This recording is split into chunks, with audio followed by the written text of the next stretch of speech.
Bonjour et bienvenue dans cette vidéo Module Galilée approfondissement de la TRM. Alors, vous savez peut-être que Stéphane Laborde, donc l'auteur de la théorie relative de la monnaie, TRM, il ne s'est pas arrêté à la TRM, il a créé tout un cheminement qui vous permet d'approfondir notre compréhension des concepts.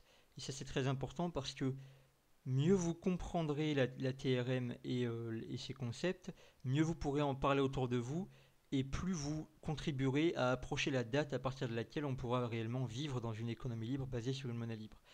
Alors la première étape de ce cheminement, c'est de jouer au jeu Geconomicus. C'est fortement recommandé de faire au moins une partie avant d'entamer les modules. Et donc ensuite, il y a toute une série de modules d'approfondissement. Et le premier, qui est l'objet de cette vidéo, c'est le module Galilée.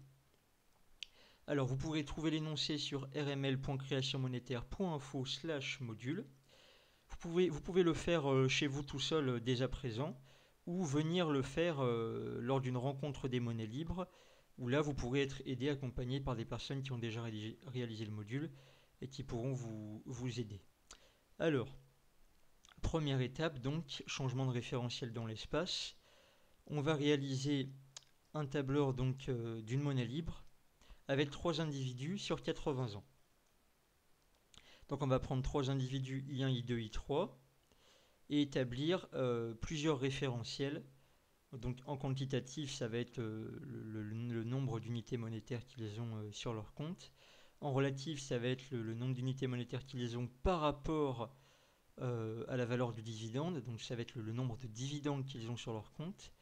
Et ensuite, on va établir les référentiels correspondants à somme nulle. Alors, c'est parti. Alors j'ai réalisé les tableurs évidemment avant de faire cette vidéo. Donc on a 3 individus, vous leur donnez 3 soldes quelconques, ceux que vous voulez.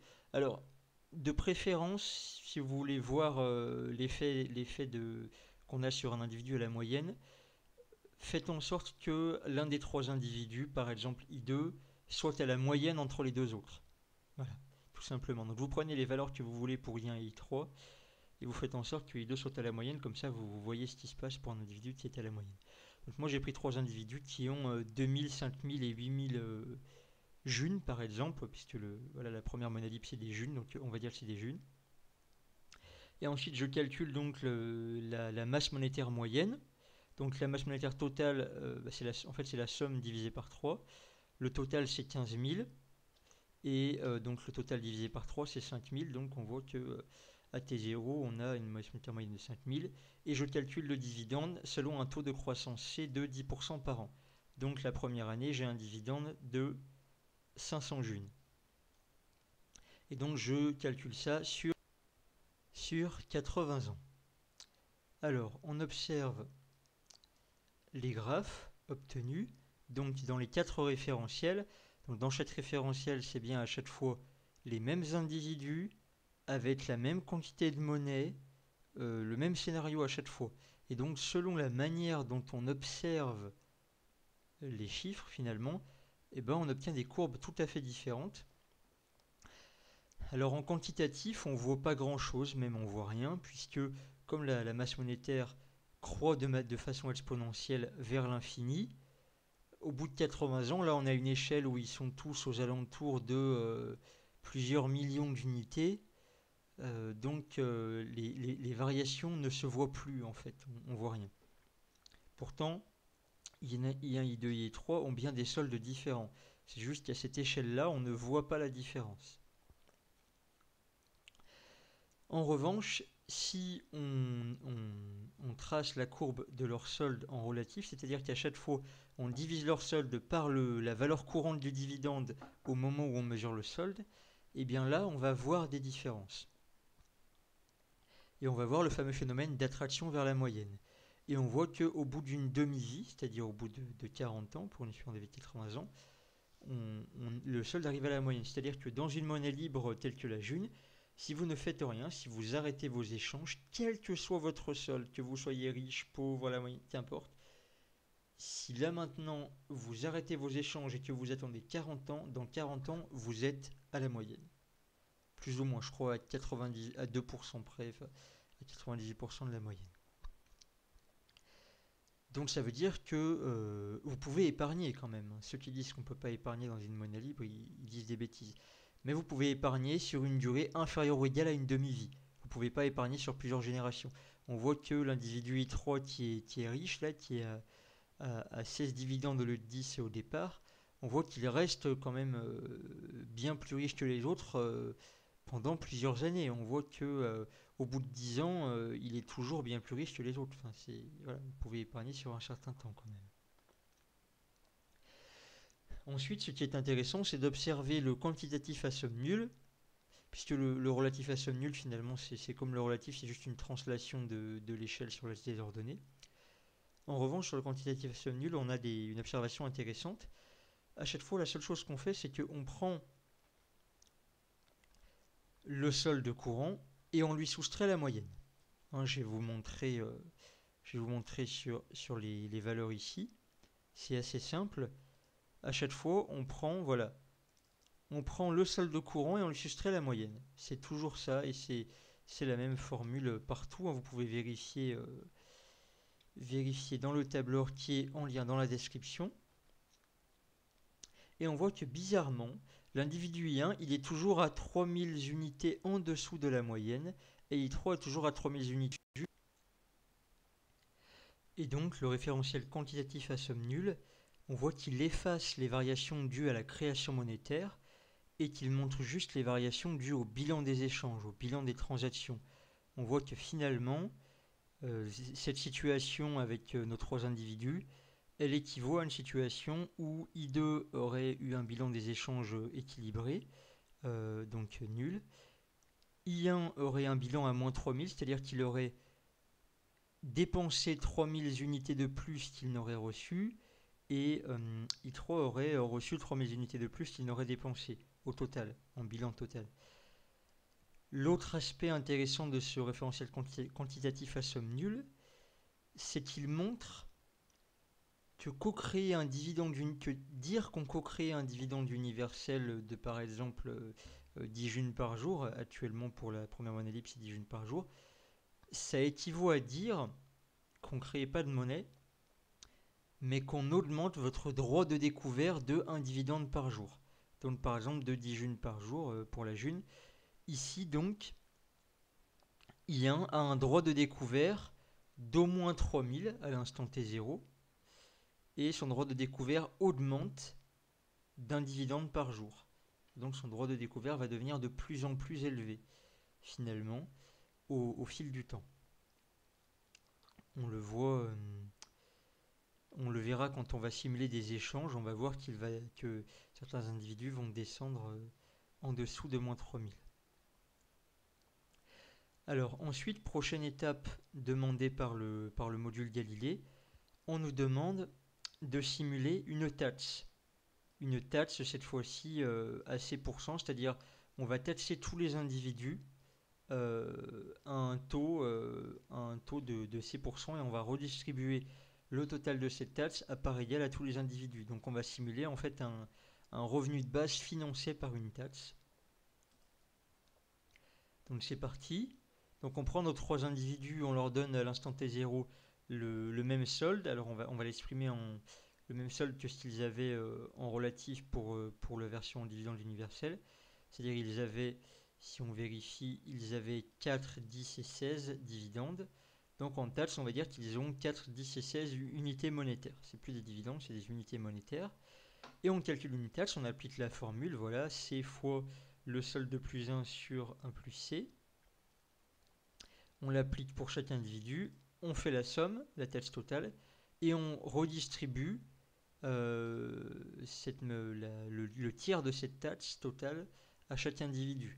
Et donc ce tiers redistribué à chaque individu va constituer un revenu de base par création. Donc la taxe totale 3, le tiers ça vaut 1, et après on leur redistribue, en fait la taxe totale, donc, qui est donc I4 sur 3 ici. Et on observe exactement le même graphique que pour une monnaie libre à dividende universel en relatif. Donc ça c'est très intéressant, on a exactement le même graphique et même les mêmes valeurs en fait. Si Si on prend donc si on teste les valeurs de la TATS, par exemple à 20 ans, on voit qu'on a 9, 11, 10 et 10, 89. Et pour le DU à 20 ans, on a aussi 9, 11, 10 et 10, 89. Donc on voit qu'on a exactement les mêmes valeurs pour C égale 10%. On peut voir si on a toujours les mêmes valeurs pour d'autres valeurs de C. On prend par exemple C égale 20% pour la monnaie libre à dividende universelle et C égale 20% pour la taxe revenu de base par financement. On voit que pour la monnaie libre, on a une convergence beaucoup plus rapide, cette fois-ci à un quart de vie au lieu d'une demi-vie, à 20 ans, donc on peut épargner moins longtemps. C'est moins intéressant si on vit toujours 80 ans. On voit que un taux C de 20% serait plus adapté à des êtres vivants qui ont une espérance de vie de 40, 50 ans, enfin plus courte. Et on observe toujours exactement la même graphite pour la TATS, avec toujours la même évolution, les mêmes valeurs. Voilà donc pour l'équivalence monnaie libre TATS. Alors ensuite oui, on nous demande de faire une remarque rapide sur la distinction continu-discret. Ici, dans le cas de notre monnaie libre, on a choisi de verser le dividende annuellement. Et donc, on a à chaque fois un taux donc, de 10%. Le dividende, à chaque fois, vaut 10% de la masse monétaire. Dans le cas de la June, on a choisi de la verser de façon journalière. Donc, il suffit de prendre un taux qui va être en gros la racine 365e. Donc, ça va être de l'ordre de 0,026% de mémoire, je crois. Sinon, on peut faire le calcul pour vérifier. Ici, quand on regarde les courbes, on a l'illusion donc d'un système continu parce que LibreOffice essaie de relier les points par une courbe lisse. Mais en réalité, on n'a pas un système continu. Si on voulait une représentation réaliste, il faudrait faire un graphe en barre où chaque année on a une barre et il y a une création monétaire de manière ponctuelle en réalité chaque année. D'ailleurs, vous avez pour la June, vous avez les graphes sur JuneMonit. Les graphes de la masse monétaire sont avec des petites barres, une barre par jour, puisqu'on a bien une création monétaire discrète chaque jour ou chaque année, mais elle n'est pas continue. On peut pas créer le dividende de manière continue. Il faudrait diviser le temps en proportions qui tendent vers l'infiniment petit, et ça, dans la pratique, c'est pas réalisable. Alors ensuite, puisqu'on voit qu'on a le même résultat avec une taxe, on se dit, eh bien, plutôt que s'embêter à créer une monnaie libre, on pourrait proposer politiquement l'instauration d'une taxe où on taxerait à 10% les comptes de tous les citoyens européens et on redistribuerait à tous les Européens le fruit de cette taxe. Le problème, c'est que ça implique donc d'aller chercher la monnaie sur les comptes des personnes, d'avoir leur accord. Les personnes qui sont riches peuvent faire fuiter leur monnaie dans des paradis fiscaux pour ne plus être imposées, etc., etc. On voit que c'est compliqué, hein, vous le savez peut-être, la fraude fiscale en France est estimée entre 60 et 80 milliards d'unités non libres. Et puis, au-delà de ça, si on réfléchit au principe de parcimonie, c'est beaucoup plus compliqué d'imposer une taxe puisqu'il faut des institutions qui collectent cette taxe, qui vont contrôler les fraudes, sanctionner les fraudes, qui vont faire du flicage pour ceux qui ne payent pas, etc., etc. Alors qu'on peut avoir le même résultat finalement en co-créant un dividende universel, où là on n'a besoin d'aucune institution pour prélever une taxe, ni pour faire du flicage. Donc c'est beaucoup plus simple pour exactement le même résultat.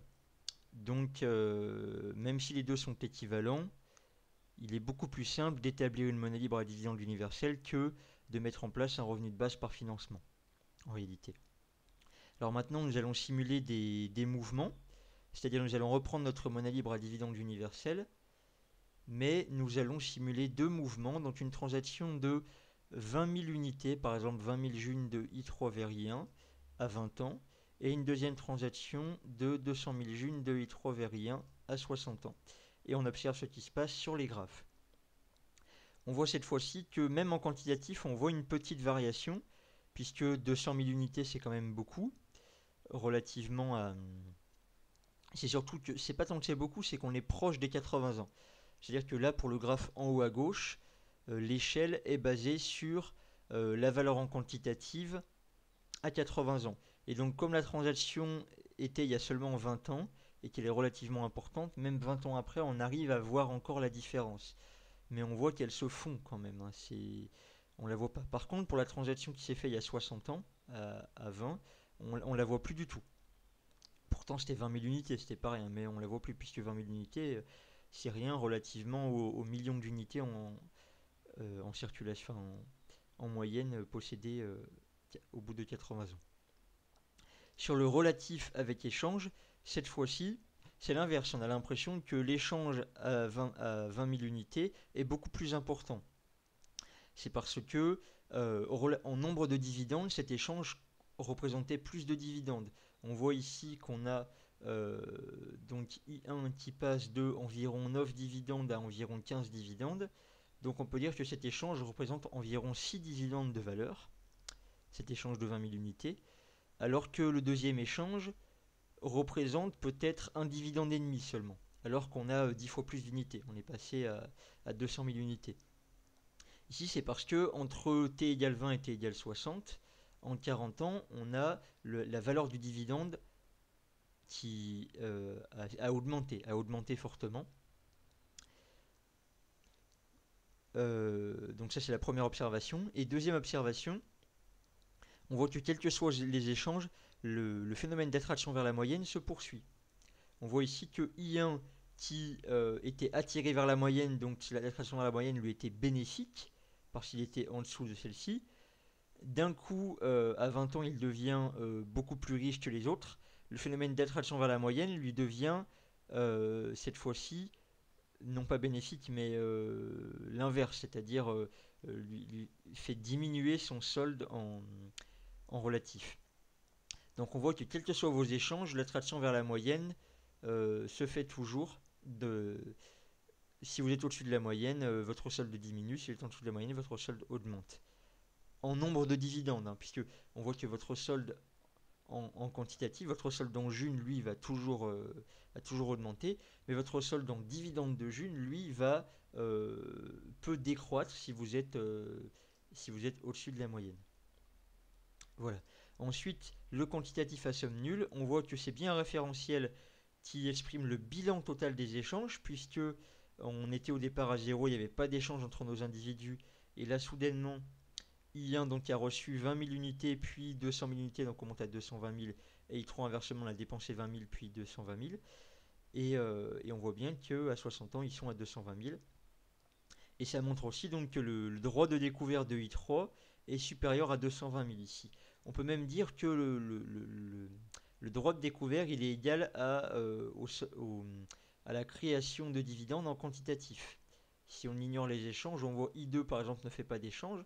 On voit qu'en quantitatif il a créé au bout de 80 ans plusieurs millions de dividendes. Alors on voit mal, est-ce que c'est 10 millions? Bon, on va dire que c'est 10 millions, je ne suis pas très sûr. Eh bien, ça serait équivalent à dire que l'individu I2 a en réalité un droit de découvert de 10 millions d'unités. Et on voit que le relatif à somme nulle présente les mêmes évolutions que le relatif. On a juste une translation de l'âge désordonné de 10, donc de la moyenne de 10. Alors, on va passer à l'exercice suivant qui est le remplacement générationnel. Donc, on va simuler une économie au sein de laquelle nous avons une population vivante fixe de 10 individus, mais ça pourrait représenter 10 groupes d'individus ou 10 communautés, 10 villes, enfin bon. Donc on a 10 individus de I1 à I10, et on va simuler un remplacement générationnel constant, donc on va simuler des naissances et des morts. Donc si on a des naissances et des morts de façon homogène sur 80 ans et qu'on a 10 individus, bah ça veut dire qu'on a un individu qui meurt tous les 8 ans. Ça va être homogène. Donc I1 va mourir à 8 ans, I2 à 16 ans, I3 à 24 ans. En fait, ils ont tous un âge différent. Donc on va dire que I1 est vieux en fait et qu'il est sur le point de mourir. I2 est un peu moins vieux que I1 mais quand même plus vieux que tous les autres et va mourir bientôt, etc. etc. Et chaque fois qu'un individu meurt, on va créer un nouvel individu qui naît. Lorsque I1 meurt, I11 naît. Ainsi, on va simuler le flux de naissance et de mort. Ça, c'est très important. Deuxième chose, pour que ce soit réaliste, on va considérer que les personnes âgées proches de la mort ont plus de monnaie puisqu'elles ont pu épargner plus longtemps. Alors évidemment, c'est un cas. Bon, ça pourrait pas être le cas, on pourrait être âgé et avoir tout dépensé, mais là on va simuler le cas où généralement une personne plus âgée a plus de monnaie puisqu'elle a co-créé son dividende depuis longtemps, donc si elle n'a pas tout dépensé, elle en a plus. Donc voilà pour la simulation. Vous avez le tableur dans la description. Et donc à chaque fois, on va calculer le dividende et puis on va co-créer cette monnaie libre. Et donc là, pareil, on va observer qu'est-ce qui se passe dans les 4 référentiels. Donc d'abord en quantitatif. En quantitatif, nous avons ceci. Donc on simule, ici le quantitatif est affiché sur 160 ans. Alors pourquoi on simule sur 160 ans? Parce que au bout de 4 fois, en fait, on simule sur 80 ans. En fait, le tableur se fait sur 160 ans, mais en fait, on simule sur 80 ans puisque au bout de 80 ans, parce que voilà, au bout de 80 ans, en fait, on arrête les naissances. Il faudrait continuer les naissances pour simuler plus longtemps. Donc, on regarde les graphes qu'on a sur 80 ans. Donc là, c'est le graphe en quantitatif donc sur 80 ans de 20 individus. Alors, on voit qu'on ne voit pas grand-chose en quantitatif, hein. On voit que certains individus meurent. Les traits droits, là, que vous voyez, ce sont les morts. Par exemple, en violet, vous avez I9, qui est l'un des derniers à mourir, et en orange, même I10, qui meurt en dernier. On voit que quand un individu est vivant, son solde en quantitatif croît de façon exponentielle, et quand il meurt, son solde s'arrête, puisqu'il meurt, il ne crée plus de DU, et son solde reste constant pour l'éternité. Les naissances, on voit aussi, par exemple, ici, vous devez avoir, en vert foncé, ça doit être je ne sais pas si c'est I19 peut-être, l'un des derniers à naître, oui ça doit être I19. On voit qu'il naît en fait au bout de t égale 72, donc il est à 0 jusqu'à t égale 72, et après son solde croît exponentiellement pour lui aussi. Vous avez en bleu au-dessus I18, dont le solde qui naît à t égale 64. Donc voilà pour le graphe en quantitatif. Donc on voit ici les générations qui se succèdent. Alors, ce qu'on pourrait se demander, c'est pour le cas par exemple de ceux qui meurent, ici par exemple I9, qui meurt et qui reste à un solde autour de environ 75 000, 80 000 unités, qui vont rester sur son compte pour l'éternité, puis sauf s'il a légué ses clés par testament, enfin par héritage. Mais bon, on va pas parler de l'héritage ici, sinon on va se disperser. Donc on pourrait se dire, oui, mais I9, du coup, il a 80 000 unités sur son compte, elles vont peser dans l'économie, elles vont peser sur les vivants. Alors pour le voir, on va observer le même graphe, mais en relatif, c'est-à-dire que cette fois-ci, on va prendre les valeurs, les mêmes valeurs du tableur précédent, donc de la feuille génération en quantitatif, mais on va diviser par le dividende qui était dans la colonne B qu'on avait calculé. Et on obtient le graphe suivant. Donc là, c'est le même scénario, les mêmes individus avec le même solde, mais exprimé cette fois-ci en nombre de dividendes. On voit toujours les naissances, on voit à partir de I11 qui naît à 8 ans, il est à 0 et puis d'un coup son solde croît. En bleu ici vous avez I12 aussi, en bleu foncé I13, en orange I14, etc. etc. On voit qu'il y a une naissance tous les 8 ans, dont le solde croît. Et vous avez aussi, cette fois-ci on voit que les morts apparaît sous forme d'un décrochage. Vous avez I1 ici, qui est le plus riche, il est le plus vieux, qui était aux alentours de 27, 28 dividendes, peut-être 27 dividendes et demi. Dont son solde, pendant 8 ans, il subit l'attraction vers la moyenne. On voit que si la courbe continuait sous la même forme, il y arriverait au bout d'une quarantaine d'années. Et quand il meurt, on voit d'un coup que c'est plus une attraction vers la moyenne qu'il subit, mais c'est une attraction vers 0. Si vous faites une translation, vous verrez que c'est la même courbe de la même forme, sauf que c'est plus une attraction vers la moyenne que vous subissez, mais une attraction vers 0. Et on voit que I1, quand il meurt, eh bien sa monnaie continue de peser dans l'économie, mais de moins en moins. Et on voit que 50 ans, même 60 ans après sa mort, il ne pèse plus rien dans l'économie. En fait, c'est devenu négligeable tellement c'est petit. Et même 40 ans après sa mort, il pèse encore un petit peu, mais très peu. Idem pour I2, qui était pourtant plus riche que les autres aussi. Et on voit aussi pour I2 que là, ça va même encore plus vite.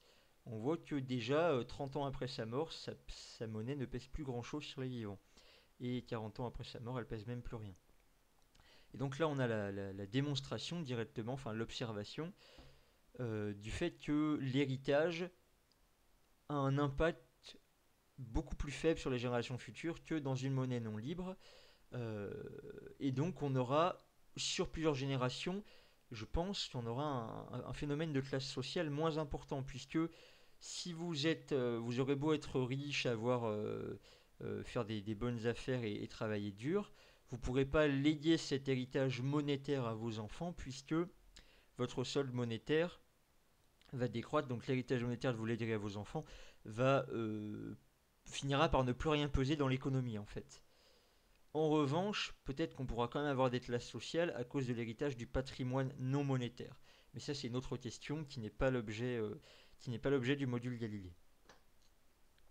Donc voilà pour le graphe générationnel, donc de renouvellement générationnel en relatif.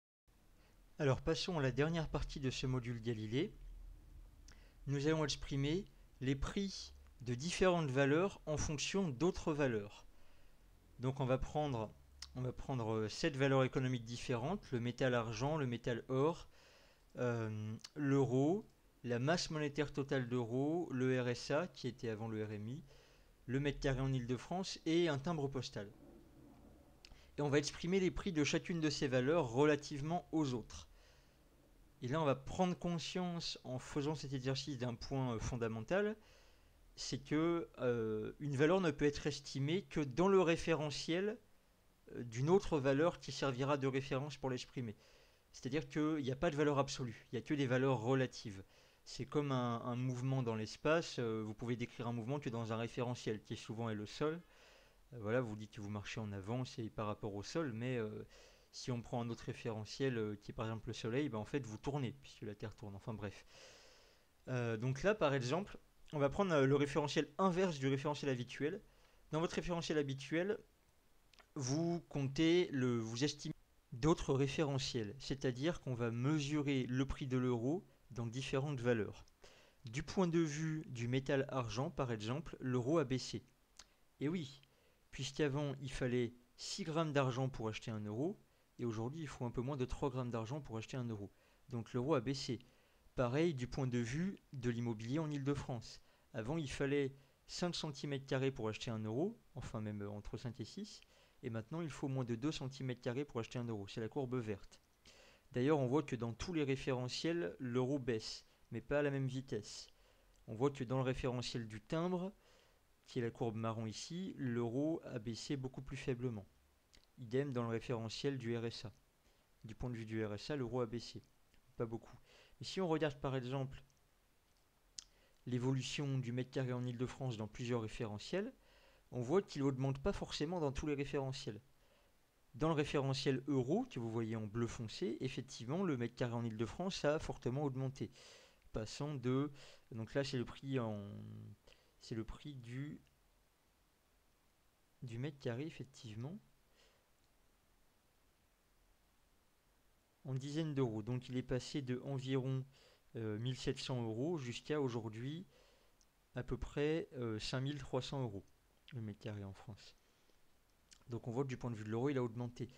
En revanche, si on observe toujours le même mètre carré en Île-de-France, mais du point de vue du métal argent, c'est pas du tout pareil. C'est la courbe orange. Du point de vue du métal d'argent, le mètre carré a d'abord augmenté jusqu'en 2004, puis a chuté jusqu'en 2006, puis augmenté jusqu'en 2008, puis chuté jusqu'en 2010, puis réaugmenté. Il fait un peu le yo-yo. Si on observe cette fois-ci du point de vue du métal or, l'immobilier a même baissé jusqu'en 2012 et puis est remonté récemment. Et même dans certains référentiels, par exemple du point de vue du carnet de timbres, par exemple, en marron, l'immobilier en Île-de-France est même en train de baisser. Et oui, puisqu'il faut moins de timbres pour acheter le même mètre carré. Donc on voit bien que dire qu'une valeur monte ou descend, il faut préciser par rapport à quoi. Sinon, sinon ça veut rien dire ce qu'on dit. Et c'est là que c'est assez difficile, pareil, de dire est-ce que le RSA a augmenté, est-ce qu'il a diminué. Du point de vue de l'euro, on dit oui, le RSA a monté, donc il suit le coût de la vie. Oui, sauf que si on observe le RSA du point de vue de la masse monétaire d'euros, en bleu clair, en réalité, le RSA a baissé. C'est-à-dire le RSA vaut une proportion de la masse monétaire de plus en plus faible, en fait. Donc, voilà, dire qu'une valeur monte ou baisse, il faut toujours préciser dans quel référentiel, sinon ça ne veut rien dire. Et là, on voit bien, à travers ces différents graphes, finalement, qu'on n'a pas de, qu'il n'y a pas de valeur absolue, que toute valeur ne peut être définie que dans le référentiel d'une autre, et que toute valeur n'est pas supérieure à une autre dans l'absolu, elle est supérieure à une autre dans un référentiel donné, mais quand on change de référentiel, ça peut très bien changer l'ordre des valeurs, et en tout cas, on a vu que ça change la manière dont elles évoluent dans le temps. On pourrait aussi se demander si cela varie dans l'espace, mais ça c'est l'objet du module suivant. Voilà, je vous remercie de votre attention et je vous dis à la prochaine fois.